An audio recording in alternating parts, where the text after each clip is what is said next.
കാടാമ്പുഴ ക്ഷേത്ര പരിസരത്ത് വിൽപ്പനയ്ക്കായി എത്തിച്ച 4 കിലോ കഞ്ചാവുമായി 2 പേർ പിടിയിൽ. പട്ടാമ്പി ഒറ്റപ്പാലം സ്വദേശികളായ 2 പേരെയാണ് കാടാമ്പുഴ പോലീസ് പിടികൂടിയത്. കാടാമ്പുഴ ക്ഷേത്ര പരിസരത്ത് വിൽപ്പനക്കായി എത്തിച്ചതായിരുന്നു കഞ്ചാവ്. ഓട്ടോയിലാണ് സംഘം കഞ്ചാവ് വിൽപ്പനക്കായി കൊണ്ടുവന്നത്. വൈരങ്കോട് വലിയ തീയാട്ട് ഉത്സവത്തിന്റെ മറവിലായിരുന്നു കഞ്ചാവ് വിൽപ്പന എന്നാണ് പോലീസ് കരുതുന്നത്.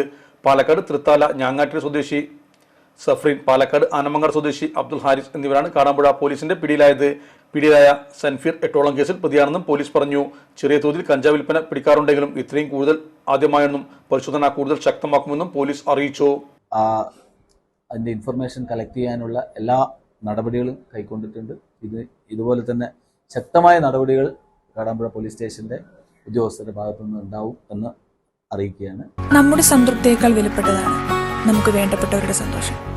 പരിശുദ്ധമായവ ഹൃദയപൂർവ്വം സമ്മാനിക്കുമ്പോൾ നമ്മുടെ സന്തോഷവും ഇരട്ടിയാകും.